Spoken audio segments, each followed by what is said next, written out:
This interview is taken on the 8th of July 1994. Judy, would you please say your name and when you were born? My name is Judy Paice and I was born on the 19th of May 1936 in Subiaco, King Edward Memorial Hospital, the old one. And my brothers, who are younger than me, is David Sears and Ted Sears. My parents' names is George Sears and my mother was Joyce Sears. My mother's name was Mackenzie and she came from Netherlands. And my father was actually born in England near Windsor Castle and came out to Perth about 1920. Dad didn't meet Mum until about 1935 and so he'd had 15 years wandering round the bush and being very glad to be in God's country, as he called Australia.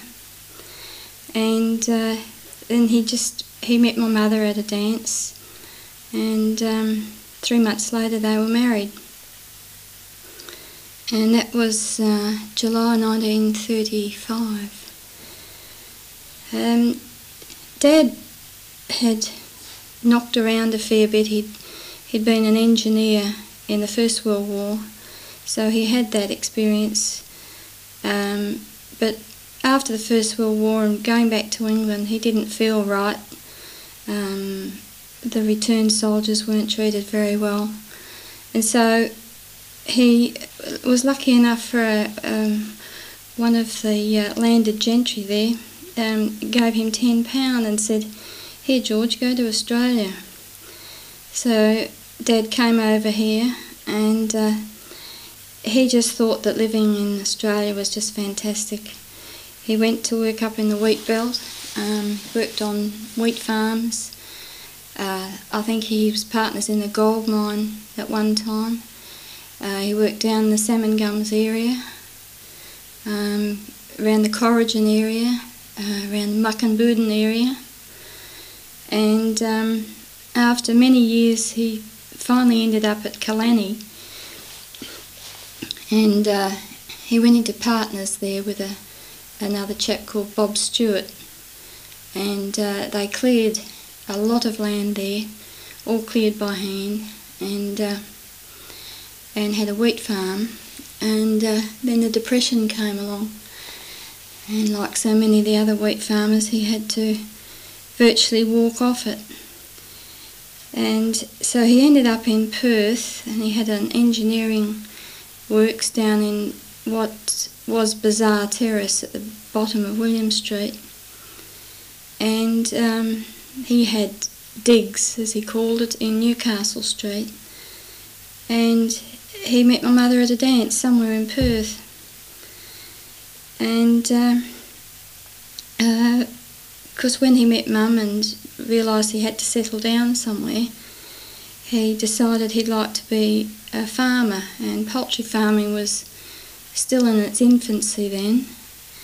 So he went into the Lands Department and told them he was an ex-British soldier, and could he have some rights to some land in Wanneroo.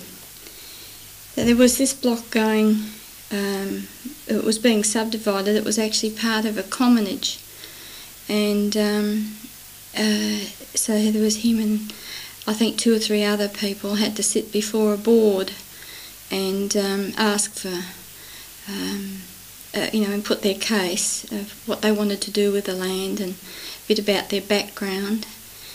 And so anyhow, Dad had to wait for a week until he found out whether he had the land granted to him or not. And he'd wait outside the Lands Office, and there was a little notice board, and those who were successful, their name went on this board.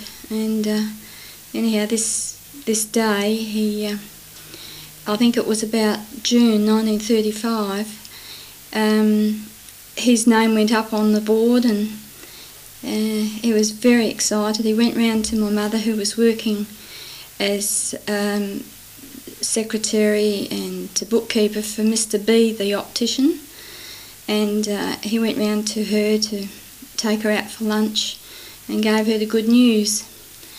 And so they were married about 3 weeks later. And I think of the day after he knew that the land was given to him, he had his first load of timber on his old Ford truck, and out he went. He was very, very enthusiastic, very excited. And so they got married at St Paul's in Nedlands, and my grandmother gave them a reception in the house, which was the custom in those days. And it was just sort of a bit of a roast dinner and a few sandwiches and cakes, and then a wedding cake. And then off they got in the old Ford truck and headed for their new life in Wanneroo. And Nana packed the last remains of the wedding breakfast, and so Mum and Dad lived on that for about a week. Especially, I think the wedding cake lasted about a week. And well, as you can imagine, it was pretty primitive. There was no water. Mum had to go over the road to Mrs Dempster's to have a bath. Dad carted water from the Smith brothers next door, and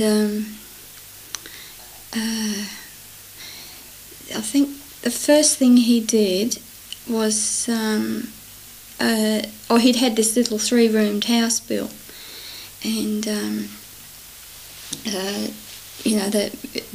there was just a wood stove there. No, there was an old wood fire out the back. They hadn't had the stove installed. So Mum had to sort of cook on this old fire out under the bankshire tree. And I remember Mum telling me that one of the surprises she got when she went to live in Wanneroo was how kind the local people were. That there would be these boxes of vegetables or figs or something dropped off at the gate, and she never saw anybody, but they'd go out and there would be this box of goodies, and people just must have felt sorry for them and thought, here's a young couple, with no money. And I think from what Mum told me, they had about 7 and 6 a week to live on. They had budgeted to live on that until the first lot of chickens started producing. And Mum said that they never knew what it was to eat meat. And when the first hen laid the first egg, they had the celebration. They had a little party, and they sort of boiled this egg and cut it in half and had half each. And she remembered that was probably the first bit of protein she'd eaten for a long time. And there was another story about Dad went to town, because you had to go right into Yanchep Traders in North Perth to do your shopping. And Dad could afford to buy a bit of tripe. And being an Englishman, he was used to tripe and onions.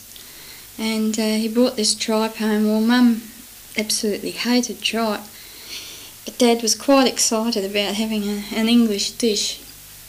And he told my Mum how to cook it. And anyhow, she said the smell of it made her dry reach. She really, just couldn't stand it. But Dad was very excited about it. And anyhow, she cooked it for hours, it seemed, and dished it up.